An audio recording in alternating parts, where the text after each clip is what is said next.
예, 국립중앙박물관 세계문화부장 신영호입니다. 오늘 2021 아시아 인문자산 광자에 참여하기 위해 국립중앙박물관 유튜브 채널에 들어오신 여러분 모두를 환영합니다.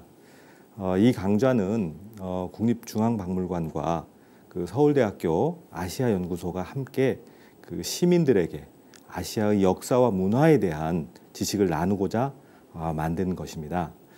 올해는 안타깝게도 코로나19 때문에 온라인으로 이렇게 진행을 하게 되었습니다만 조만간 우리가 대강당에서 뵐 수 있기를 희망합니다. 본 강좌는 매년 주제가 바뀌는데 올해는 해상 실크로드의 도시들을 주제로 이렇게 잡았습니다. 이유는 올해 새로 시민들께 선보일 국립중앙박물관 세계문화관의 세계 도자실 때문입니다. 코로나19로 인해 아직 여러분께 선보이지는 못하지만 아마도 이번 달 안으로는 박물관이 다시 개관하게 되면 정식으로 문을 열고 여러분을 맞이할 예정에 있습니다. 이 대목에서 세계 도자실과 해상 실크로드의 도시들이 무슨 관련이 있는지 궁금해 하실 것 같습니다. 이번에 공개되는 세계 도자실은 단순히 세계 도자의 역사만을 보여주는 것이 아니라 도자기를 매개로 전개된 동서 교류의 모습을 보여주는 그러한 전시실이기 때문입니다. 도자기는 대략 14세기 이후 해상을 통해 활발한 교역이 이루어졌기에 해상 실크로드 상에 위치한 도시들을 살펴보면 도자기를 비롯한 다양한 동서 교류의 모습을 살필 수가 있습니다. 오늘 강희정 선생님이 강의해 주실 말라카 해협은 해상 교역의 거점으로 이러한 실상을 잘 보여줄 것입니다. 예, 안녕하십니까. 국립중앙박물관의 신영호 부장님에 이어서 제가 다시 또 인사 말씀을 드리게 되었습니다. 이번 강좌가 국립중앙박물관과 서울대학교 아시아연구소 지역인문학센터와 함께 이루어지기 때문에 제가 또 말씀을 드리도록 되었습니다. 앞에 상세하게 이미 신영호 부장님께서 다 내용을 말씀을 해주셨고요.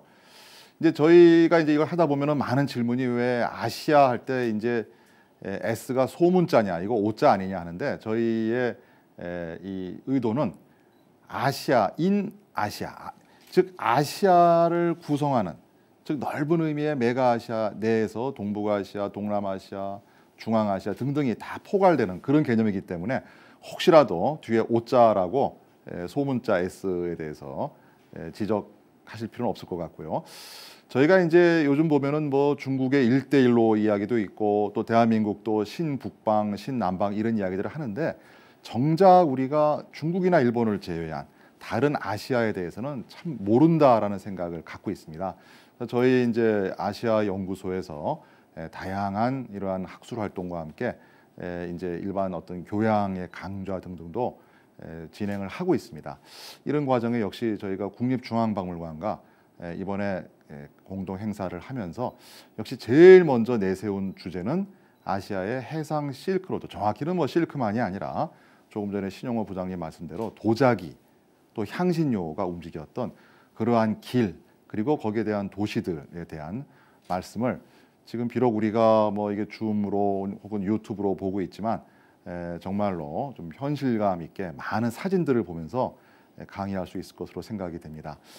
그리고 이제 이번 강좌만이 아니라 앞으로 계속해서 매년 이번은 바닷길이지만 앞으로는 초원길, 사막의 길, 혹은 향신료의 길, 혹은 철의 길, 혹은 말 등등 다양한 프로그램이 이어질 예정입니다. 그래서 언제든지 보시고 좋은 의견이 있으면은 말씀해 주시면은 저희가 반영하도록 하겠습니다. 항상 이런 강의에는 제일 먼저 나오시는 분이 가장 강의를 잘하시는 그런 분이라고 알고 있습니다. 그래서 저희가 첫 번째로 모시는 분은 서강대학교 동아연구소에 계시면서 계속해서 이런 동남아시아 혹은 이런 해상 실크로드에 대해서 많은 업적을 내신 강희정 교수님을 모시고 저는 조용히 물러나도록 하겠습니다. 네, 감사합니다. 안녕하세요. 오늘 첫 번째 강의를 하게 된 서강대학교 강희정입니다. 먼저 이렇게 뜻깊은 자리를 마련해 주시고 이렇게 연속적인 그 아시아 해상 실크로드의 도시들이라는 주제로 강연을 기획해 주신 서울대학교 아시아연구소 그리고 국립중앙박물관에 깊이 감사를 드립니다. 먼저 이제 제가 강의를 하려고 하는 부분은 이제 말라카에 대한 것입니다. 이 말라카는요, 사실은 많이 아시는 분도 계시고 전혀 처음 듣는다 도대체 그게 어디냐라고 생각하시는 분도 계실 텐데 아시아 해상 실크로드의 도시라는 강연을 기획하셨을 때 저한테 이제 어떤 도시를 하고 싶냐, 어떤 도시를 강의를 하고 싶냐 이런 걸 물어보셨어요. 근데 저는 주저하지 않고 말라카라고 대답을 했습니다. 제가 말라카라고 대답을 한 이유는 말라카를 좋아하기 때문입니다. 말라카가 왜 좋으냐? 그건 이제 차차 제 강의를 통해서 소개를 해드리려고 합니다. 네, 우선 제목을 제가 해상교역의 거점, 말라카 왕국의 빛과 그늘이라고 했는데 이걸 이제 해상교역의 거점이라고 말씀을 드린 것은 말라카 왕국이 한때 굉장히 중요한 교역 도시로 성장을 했었기 때문에 이 해상교역의 거점이라고 말씀을 드렸고 이걸 또 거기다 그걸로 그치지 않고 빛과 그늘이라고 쓴 이유는 뭐냐 하면 이 말라카 왕국의 그 지정학적인 위치 때문에 굉장히 그 많은 사람들이 탐을 냈습니다. 그래서 그 덕에 그 말레이 반도에 있는 그 말라카의 위치 때문에 굉장히 많은 사람들이 오고 가서 여기가 교역을 하는데 매우 성공적인 중요한 자리가 된 것은 분명하지만 그와 동시에 여기를 좀 이렇게 탐내는 세력들이 굉장히 많았습니다. 그래서 어떻게 본다면 바로 그 위치 때문에 약간 좀 오고 가는 데 있어서 많은 사람들이 여기를 점령하기 위해서 노력을 했었고 그래서 종종 전쟁이나 전투가 빚어졌고 그 덕에 또 식민지가 되기도 했습니다. 그래서 그것 때문에 이 말라카 왕국이 빛과 그늘을 모두 가지고 있다. 이렇게 말씀을 드릴 수가 있습니다. 그렇기 때문에 제가 이제 제목을 해상교역의 거점, 말라카 왕국의 빛과 그늘 이렇게 정한 것입니다. 네, 말라카는요. 말레이어로 이제 말라카 다양하게 부릅니다. 그리고 또 현지 사람들의 말을 들으면 말락 이런 식으로 발음을 하기도 하고요. 근데 이제 우리는 그냥 한국어 발음에 적절하게 가장 이제 비슷하게 말라카 이렇게 그냥 씁니다. 때에 따라서는 물라카라고 쓰기도 하고요. 말라카, 물라카, 멀라카 다 씁니다. 근데 이제 기본적으로 이제 한국 사람들이 익숙한 이름은 말라카입니다. 네, 지금 제가 써드린 대로 말레이어로는 물라카라고 할 수 있고요. 중국어는 역시 말라카라는 그 발음을 한자로 음차를 해서 마육갑 발음이 조금 좀 이상합니다. 그죠? 그렇지만 그거는 이제 말라카라는 발음을 중국어로 가장 흡사하게 옮긴 것이라서 마육갑 이렇게 되고요. 또는 이제 다른 식의 그 한자 표기로는 만랄가 이렇게 표기를 하기도 합니다.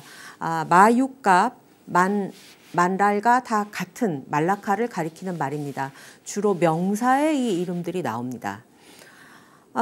이 말라카가 유명해진 것은 2008년에 유네스코 세계유산에 등재가 되었기 때문에 유명해졌습니다. 그래서 굉장히 많은 관광객들이 몰려가는 곳이 됐고요. 그 덕에 이 말라카는 나름 관광 수입이 말레이시아에서 아마 가장 높은 곳 중에 하나가 될 거라고 생각을 합니다. 물론 제가 그 통계를 확인해 보지는 않았습니다만 이 유네스코 세계유산에 등재됐다는 것이 굉장히 큰 어드밴티지랄까 그런 이득을 준 거라고 할 수 있죠. 그런데 사실상 말라카는 원래 술탄이 다스리던 술탄의 영토였습니다. 그러다가 1511년에 포르투갈이 점령함으로써 그때부터 서구 열강들이 여기를 찾아오고 점령하고 식민지로 삼는 그런 역사가 나름 비극의 역사가 계속 이어진 거라고 볼 수 있고요. 마침내는 이제 그 가장 20세기에는 가장 뒤에 점령한 것이 이제 일본입니다. 대동아 전쟁 때 일본이 1943년에 점령을 해서 대동아 전쟁에서 이제 손을 들 때까지 그때까지 말라카를 점령했고 그 뒤에 다시 이제 갔다가 옵니다. 그래서 그 얘기는 이제 나중에 다시 설명을 드리기로 하고요. 이 말라카라고 하는 곳은 그 지리적인 위치 때문에 역사상 가장 중요한 교역의 중심지가 됐고요.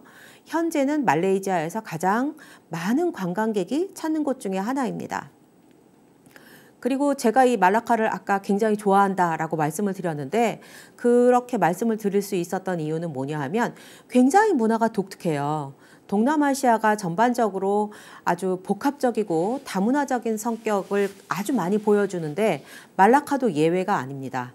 그리고 말라카는 그 중에서도 가장 그런 그 다문화적인 성격이 매우 다양하게 드러나는 곳이기도 합니다. 원래 이 말라카가 그 교역을 할 때는요, 아랍, 중국, 인도에서 온 상인들이 북적북적거렸고 그들이 여기에 머물러 살면서 때로는 뭐 현지 말레이인들과 결혼을 하기도 하고 그랬습니다. 그래서 이제 그들의 그 아시아에서는 아랍, 중국, 인도 문화의 영향이 있었고요. 그 다음에 유럽에서는 아까 말씀드린 대로 먼저 포르투갈이 들어오는 바람에 포르투갈, 그 다음에 네덜란드, 영국 이런 순서로 점령을 하거든요. 그래서 그들 문화의 영향도 또한 같이 나타나는 곳이 말라카입니다. 지금 보시는 빨간색 마크가 있는 곳, 그것이 이제 말라카입니다.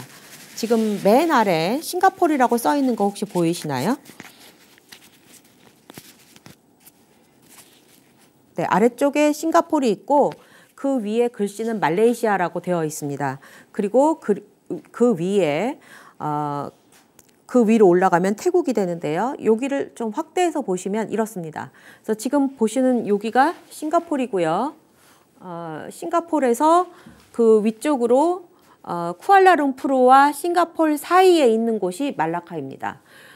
이 말라카는 쿠알라룸푸르에서 약 2시간 정도, 버스로 2시간 정도 되는 곳에 있는 곳인데요. 여기서부터 여기까지 싱가포르에서 말라카까지 거리는 대체로 비슷합니다. 싱가포르이 조금 더 멉니다. 그래서 여기에 있는 곳이 말라카입니다. 그런데 왜 말라카가 뭐가 어때서 여기를 중요하다고 여기느냐? 그거는 왜 그러냐 하면 옛날에 배들이 전부 여기서부터 이렇게 해서 요 사이를 지나서 다녔어요. 요 사이를 말라카 해협이라고 하는데 요 말라카 해협을 통과를 해서 인도양으로 넘어갑니다. 그래서 옛날에 그 바다에서 그러니까 해상 실크로드에서 배들이 주로 다니는 길이 여기였습니다. 그래서 나중에 다시 설명을 드리겠지만 이 길을 가장 먼저 오랫동안 사용을 했고 왜 말라카를 봤나? 말라카는 서양 사람들이 동양의 베니스라고 이야기를 했을 정도로 일단 아름답고 교역 물품이 많았고 그랬던 곳입니다. 그리고 다문화를 형성하고 있었고 특히 가장 중요한 것은 15세기 해양 교역의 거점이었기 때문입니다. 그리고 중국인, 유럽인들이 이주를 해서 아주 복합적인 다문화를 형성했다 이렇게 보시면 되겠습니다. 말라카는요 원래 오랑라웃의 거점이었어요.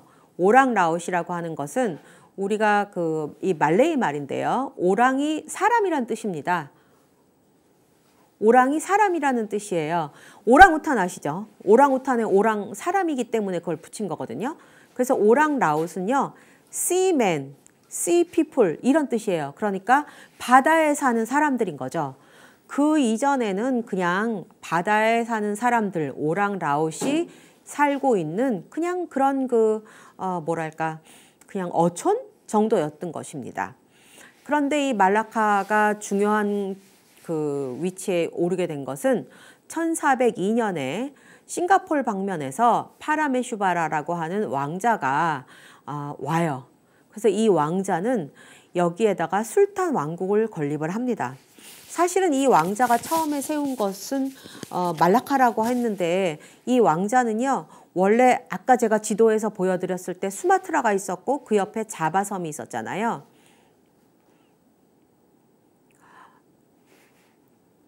자바섬이 있었잖아요. 그래서 이 자바섬에 있었던 나라 중에 마자파잇이라고 하는 나라가 있었는데 그 마자파잇에 있었던 그 마자파잇 왕국에서 싱가포르 방면으로 침략을 해요. 그래서 이 왕자가 그거에서 도망을 쳐가지고 도망을 쳐서 이 그 북방으로 올라갑니다. 그래서 말레이 반도 북쪽으로 싱가포르하고 말레이 반도는 쭉 붙어 있으니까 싱가포르에서 북쪽으로 쭉 올라가다가 중간중간에 쉬었죠. 여기서 쉴까? 여기는 괜찮을까? 아, 여기 아니야. 그리고 또 올라가고 또 올라가고 그러다가 말라카 지역에 도달했을 때 그냥 이렇게 나무에 앉아서 쉬었어요. 나무에 앉아서 쉬었는데 쉬다 보니 어떤 그 조그만한 사슴이 개한테 쫓겨서 도망을 가다가 막판에 이제 쥐도 궁지에 물리면 뭐 한다 이런 것처럼 이 사슴이 막판에 그 자기를 궁지에 모은 개를 갖다가 확 밀어가지고 이 개가 절벽에서 떨어집니다. 그래서 그거를 보고 이 도망자의 신세였던 파라메슈바라 왕자가 아, 이게 약한 짐승이라고 하더라도 저렇게 자기보다 센 짐승을 이길 수가 있구나. 그럼 아니다. 나도 여기서 다시 힘을 내야겠다. 이렇게 생각을 하고 그 자리에다가 나라를 세우기로 합니다. 그것이 바로 말라카 왕국의 시작이었어요. 이 말라카 왕국이란 이름이 붙은 것은 그때 파라메슈바라라고 하는 왕자가 쉬던 곳이 바로 쉬던 그 나무 이름이 말라카였다고 해요. 그래서 자기가 쉬던 그 나무 이름을 따서 말라카라는 나라를 세운 거죠. 그리고 나서 이 파라메슈바라는 사실상 굉장히 아까도 말씀드렸듯이 중국과 좋은 관계를 맺고 싶어요. 그래서 왕과 왕비가 3번에 걸쳐서 이때가 명초기잖아요. 명나라 초기거든요. 그래서 3번에 걸쳐서 명나라로 난징에 그때 명초기 수도는 난징이었기 때문에 난징으로 갑니다. 그래서 난징에 가서 이제 잘 봐달라. 우리랑 좋은 관계를 맺자. 이렇게 하는 거죠. 그리고 나서 1405년에 처음으로 정화가 이 말라카에 옵니다.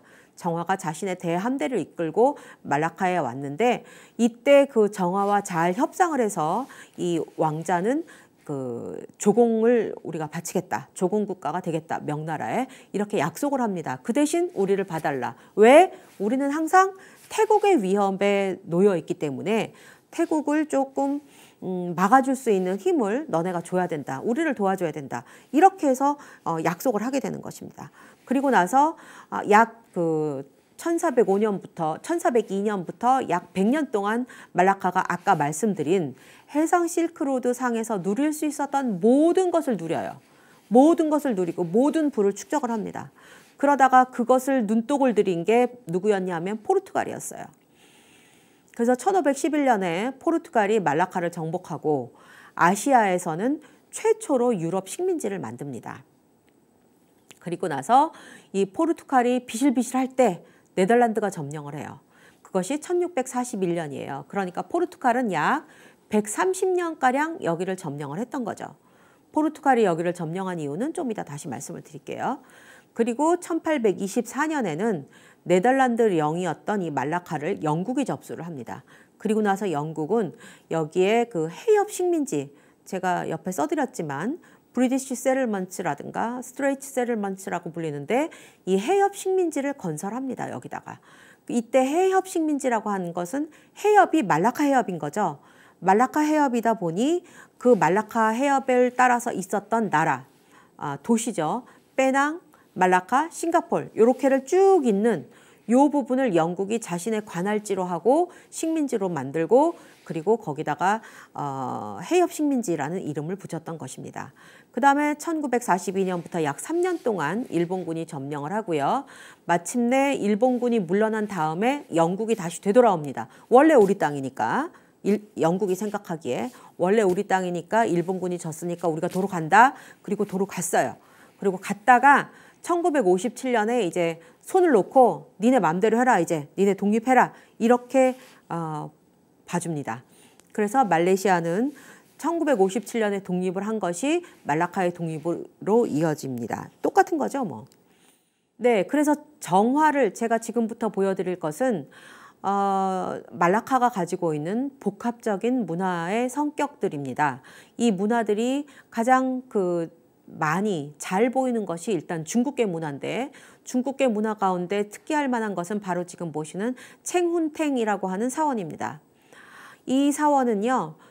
현지 사람들 이야기로는 정화를 기리기 위해서 세운 사원이라고 합니다. 그래서 말레이시아에서 가장 오래된 중국 사원에 해당하고요. 정화가 바로 돌아가고 나서 이거를 세운 것은 아니고요. 1645년에 3명의 카피탄 치나가 후원을 해서 건립을 했습니다. 카피탄이라는 거는 뭐냐 하면 네덜란드 말로 캡틴에 해당합니다. 이 캡틴이니까 중국인 공동체를 다스리고 관리할 수 있는 우두머리쯤 된다고 보시면 되겠습니다. 그러니까 카피탄은 캡틴이고 치나는 차이나죠. 그러니까 중국 캡틴 이렇게 생각하시면 돼요. 그때 3명이 있었는데 그들이 후원을 해서 이거를 만들었다 이렇게 이야기를 하고 있습니다. 그 중에 한 명이 리 웨이킹이라는 사람인데 이 사람이 이 사원을 세우기 위해서 중국에서 직접 건축 자재를 가져왔다고 합니다. 1704년에는 찬키라고 하는 사람이 여기에 중심사당을 세우고 그 이후에도 계속 증축과 개축이 이루어졌어요. 그 문을 조금 전에 보신 게 문인데 거기를 들어가면 바로 이렇게 생긴 대웅전에 가까운 이런 그 중심 사당이 있고요. 그 옆에 한쪽 구퉁이에는 이런 각종 중수비들이 써 있습니다. 한편으로는 이들이 원래 라자라는 호칭을 쓴 데서 볼 수 있듯이 인도의 영향이 강했다고 말씀을 드렸잖아요. 그래서 멀지 않은 곳에 이렇게 힌두 사원이 있습니다. 이름이 좀 길어요. 스리 뽀야따 비나야가 무르띠라고 하는 힌두 사원이 옆에 있는데 이 사원 안에는 가네샤를 모시고 숭배를 하고 있습니다. 이 사원은 또 특이하게도 치티라고 부르는 사람들을 위한 사원인데요. 이 치티는 뭐냐 하면 인도에서 이주한 사람들이 현지에 오래 살고 있으면서 말레이 언어를 배우잖아요. 그리고 말레이 풍습을 그대로 쓰고요. 그런 사람들을 치티라고 부릅니다. 그래서 치티들을 위한 사원이니까 정확히 말씀드리자면 딱히 뭐 인도에서 온 사람들을 위한 인도 사원하고는 약간 차이가 있습니다. 그 윗부분에 그 흥미롭게도 이렇게 색깔을 울긋불긋하게 칠하고 그 안에 신상을 세워놨습니다. 네, 그렇다고 해서 모스크가 없느냐? 아닙니다. 모스크 있습니다. 당연히 모스크가 있는데 이 말레이시아는 이슬람이기 때문에 당연히 말레이 사람들을 위한 모스크가 이렇게 있고요. 말라카 해협 모스크라고 합니다. 네, 그 다음에 또 다른 종교. 말라카는 아까 말씀드렸듯이 다문화, 복합문화의 거의 뭐 중심지라고 해도 과언이 아닌데 이것은 세인트 폴 교회입니다. 그리고 앞에 있는 하얀 동상은 포르투갈이 세운 자비에르 신부님의 동상이에요. 이 성당은요 원래 1521년에 포르투갈이 원래 왔을 때 구교를 내세우잖아요. 구교 카톨릭을 전교하기 위해서 왔죠.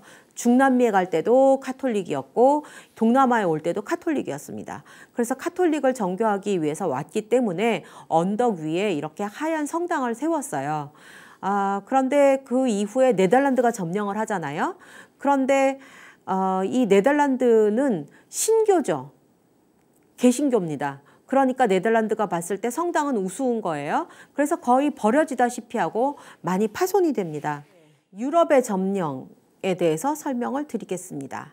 1498년에 처음 바스코 다가마가 인도 항로를 발견한 이후 제일 먼저 아시아로 밀고 들어온 것은 포르투갈과 스페인이었습니다. 근데 포르투갈이 이제 이쪽을 1511년에 점령을 하면서 1511년에 점령을 하면서 내세운 것이 3G예요. 3G 무슨 전화기 같잖아요. 핸드폰 아닙니다. 이 3G는 뭐였냐면 글로리, 가스펠, 골드 다 G로 시작하잖아요. 그러니까 신의 영광 그리고 우리는 금을 찾아간다. 이런 뜻으로 보시면 되겠습니다. 그리고 이 사람들이 처음에 원했던 것은 향료 무역을 통해서 엄청난 이득을 얻을 거라는 희망을 가졌어요. 그래서 향료를 독점하는 것이 목표였는데 그때 말하는 향료는 정향 인도네시아에서만 났죠. 그때 육두구, 메스 이런 것들입니다. 이런 것이 전부 오늘날의 그 몰루크 제도라고 하는 곳에서 나는데 그거를 이제 자기네들이 독점적으로 가지고 무역을 하려는 것이 목표였어요. 그래서 포르투갈이 생각한 거는 뭐냐면 내가 인도까지만 가면 된다. 인도까지만 가면 향료 무역을 독점할 수 있지 라고 생각을 하고 1510년에 인도의 고아 지방에 진출을 했습니다. 그런데 막상 가보니까 아닌 거예요. 인도에서 이 향료를 독점할 수가 없어요. 그래서 더 인도 넘어 더 동쪽으로 가야 되는구나 라고 생각하고 그때 장군 알부케르크가 18척의 전함을 가지고 말라카로 침입을 합니다. 그리고 이 말라카로 침입을 하니까 말라카 사람들은 가만히 있나요? 당연히 우리가 태국하고도 싸웠는데 여기도 싸워야지 하고서 말라카에서 굉장히 강력하게 반발을 하고 저항을 했습니다. 하지만 당연히 졌죠. 져서 함락이 됩니다.